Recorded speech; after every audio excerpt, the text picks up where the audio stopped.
So for me, it all started with a phone call. It was September, not last year, but the year before that, September 2010. And I got a phone call from my friend Peter. Aaron, he said, there's an amazing bill that you have to take a look at. What is it? I said. It's called COICA, the Combating Online Infringement and Counterfeiting Act. Oh, Peter, I said, I don't care about copyright law. Maybe you're right, maybe Hollywood is right, but either way, what's the big deal? I'm not going to waste my life fighting over a little issue like copyright. Healthcare, financial reform, those are the issues that I work on, not something obscure like copyright law. I could hear Peter grumbling in the background. Look, I don't have time to argue with you, he said, but it doesn't matter for right now, because this isn't a bill about copyright. It's not? No, he said, it's a bill about the freedom to connect. Now I was listening. Peter explained what you've all probably long since learned, that this bill would let the government devise a list of websites that Americans weren't allowed to visit.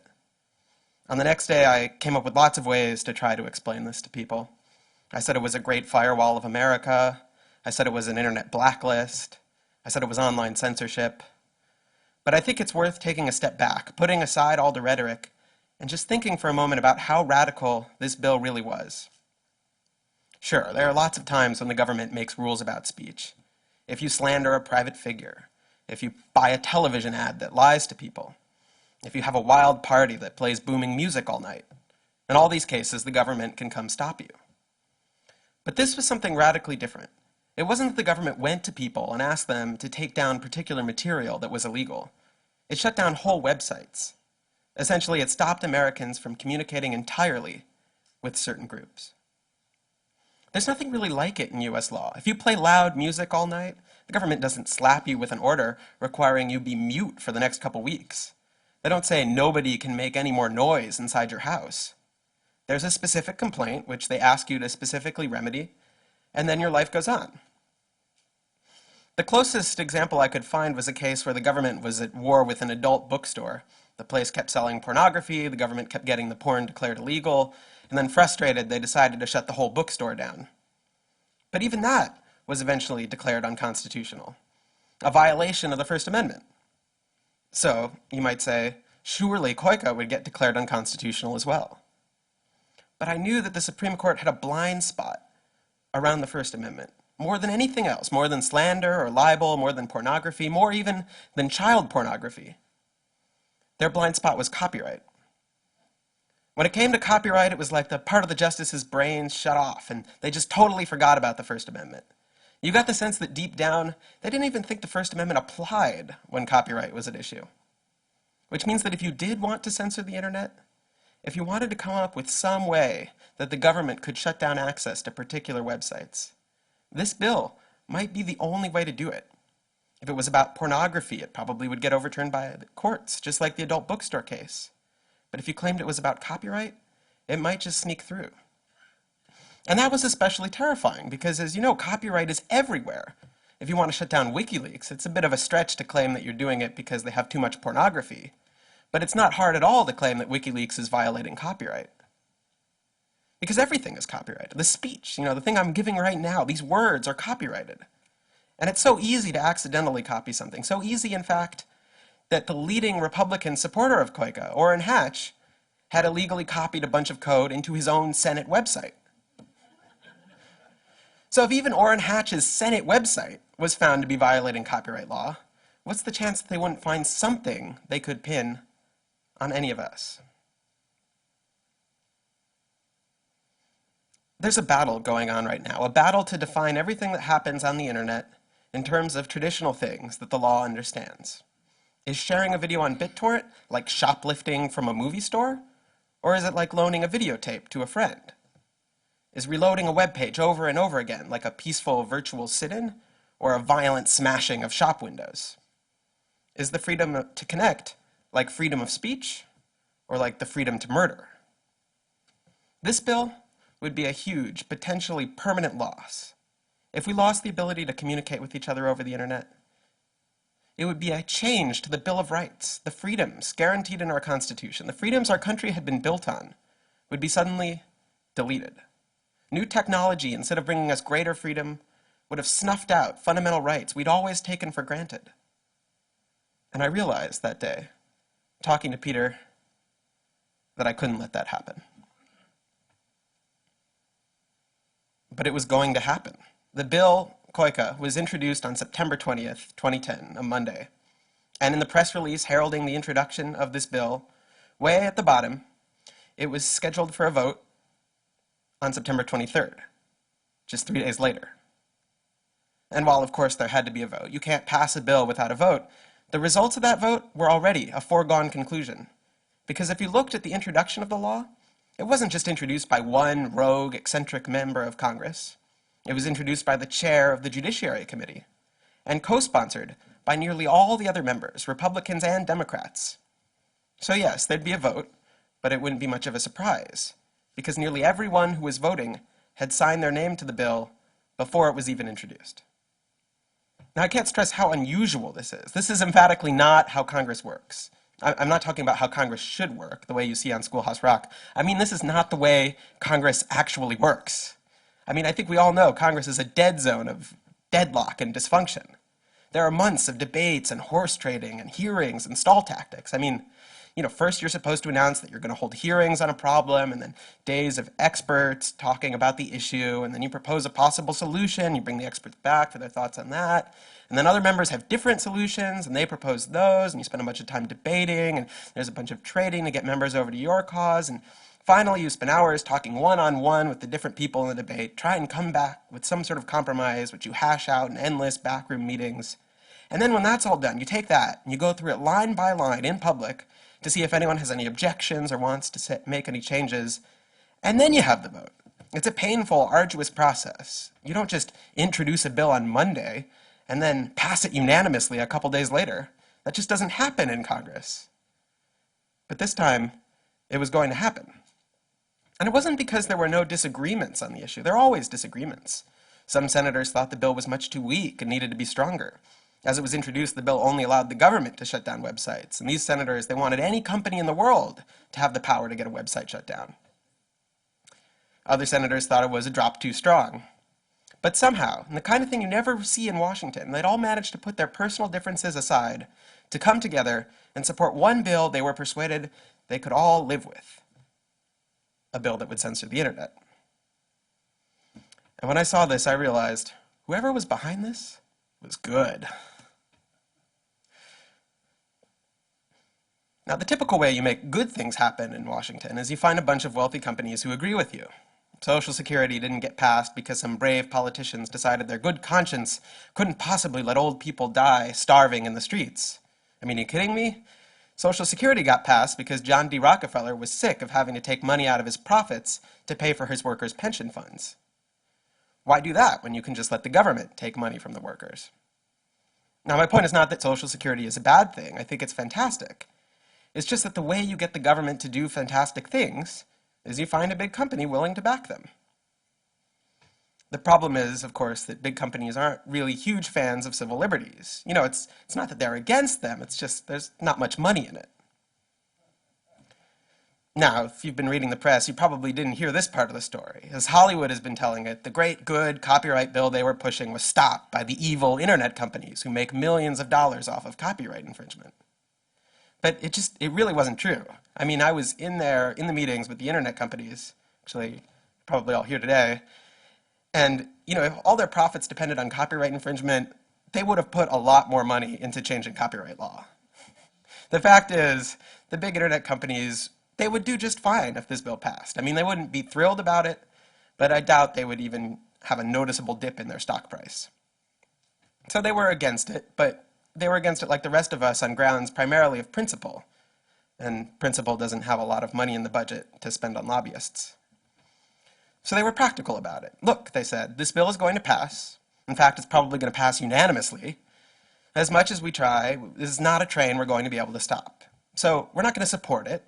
We couldn't support it, but in opposition, let's just try and make it better.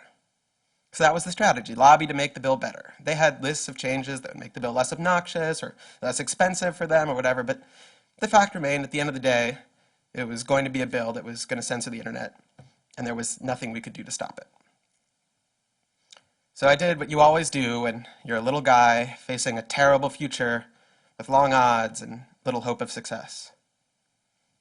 I started an online petition.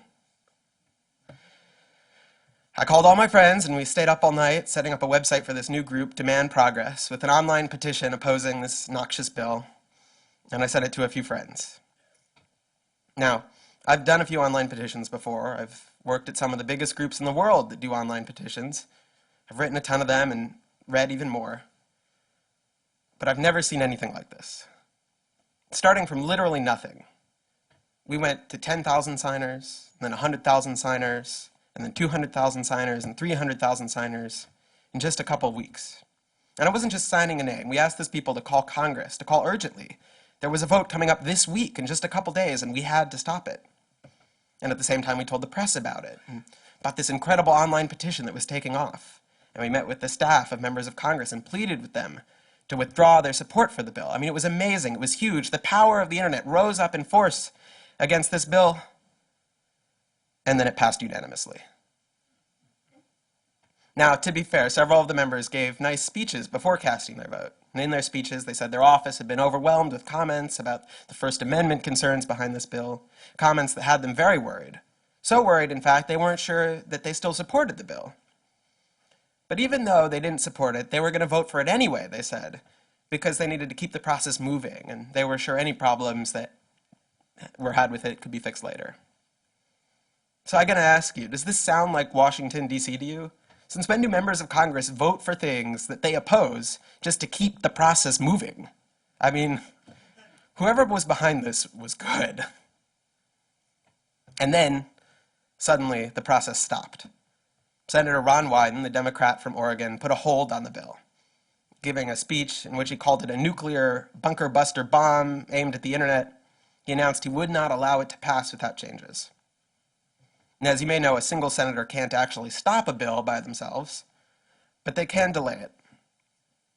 By objecting to a bill, they can demand Congress spend a bunch of time debating it before getting it passed, and Senator Wyden did.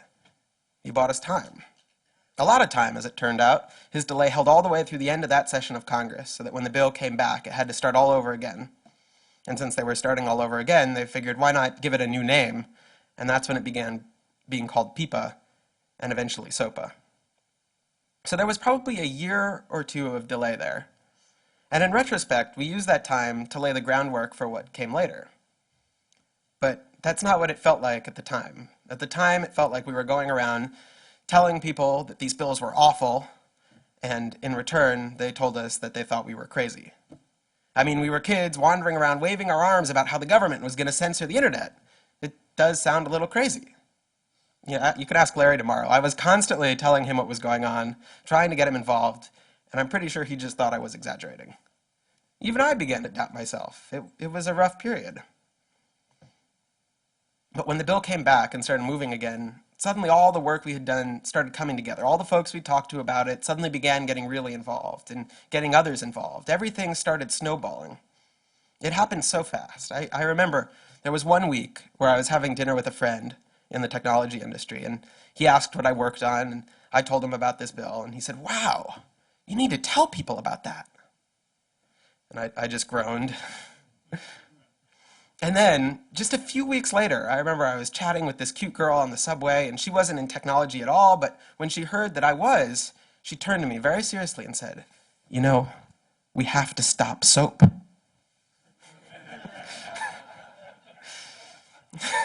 So progress, right?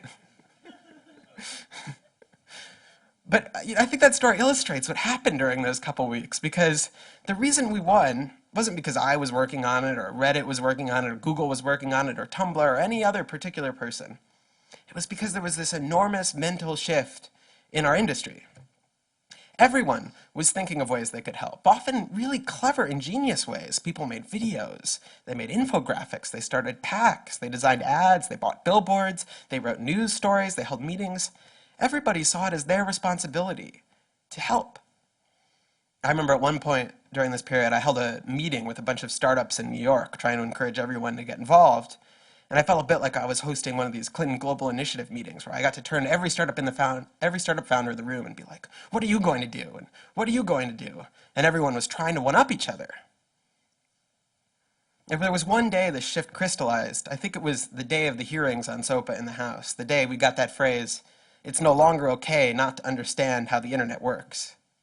There was just something about watching those clueless members of Congress debate the bill, watching them insist they could regulate the internet and a bunch of nerds couldn't possibly stop them, that really brought it home for people, that this was happening, that Congress was going to break the internet, and it just didn't care.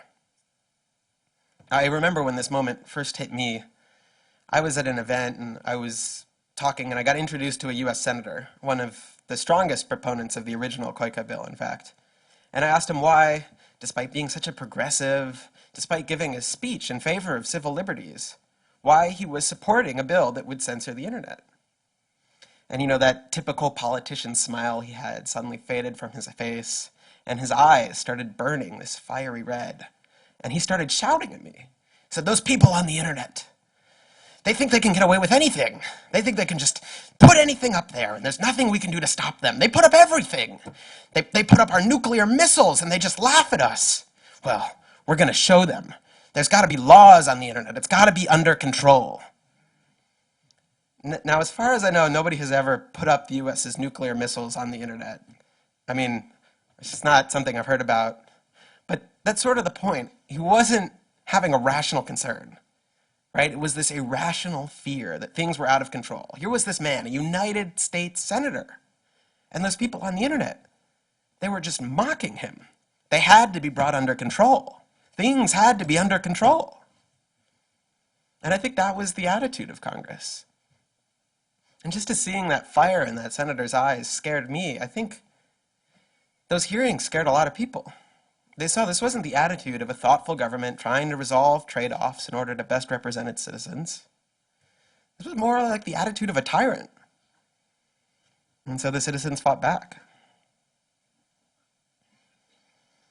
The wheels came off the bus pretty quickly after that hearing. First, the Republican senators pulled out, and then the White House issued a statement opposing the bill.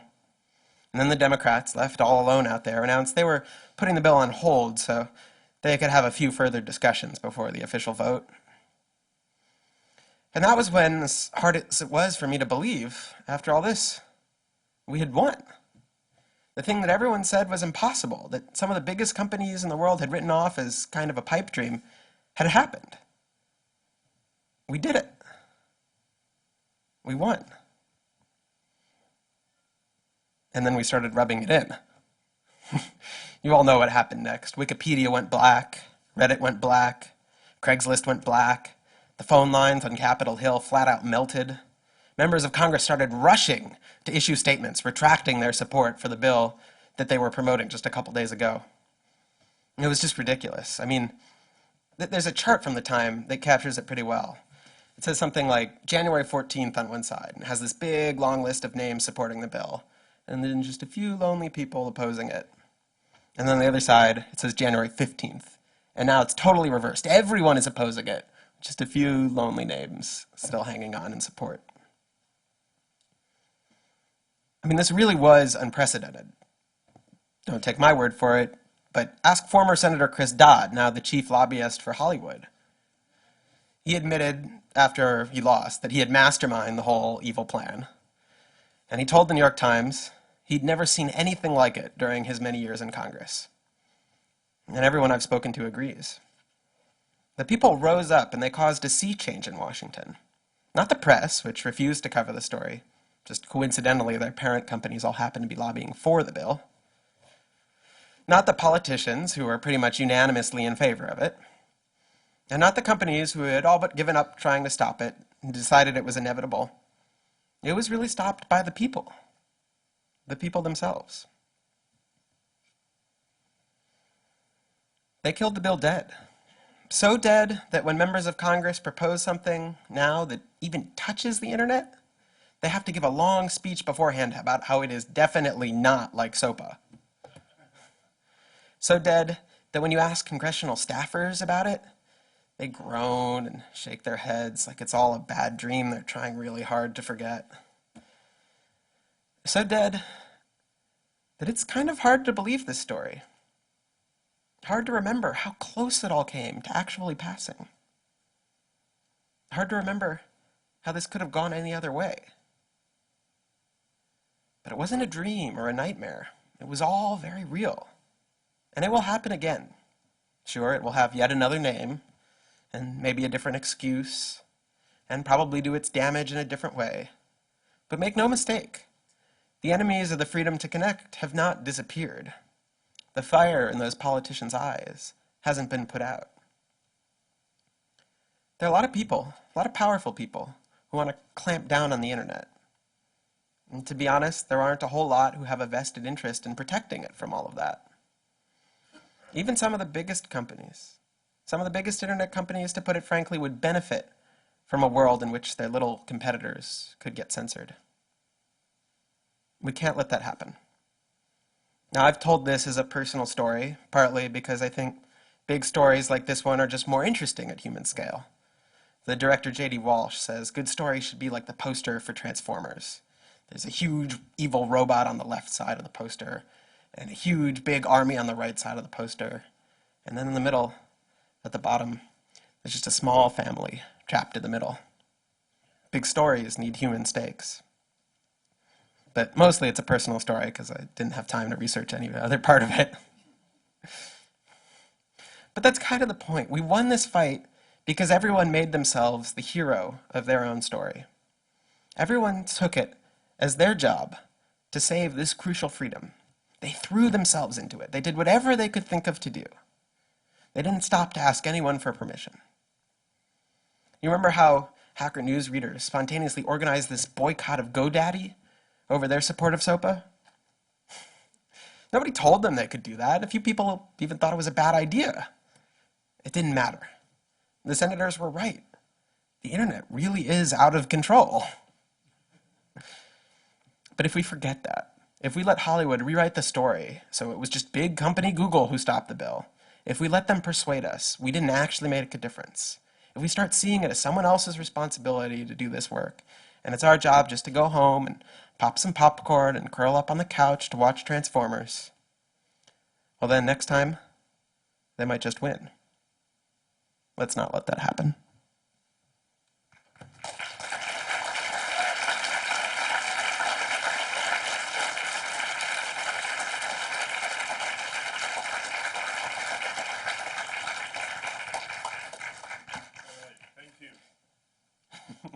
In the interest of getting our drinks and our appetizers, I'm going to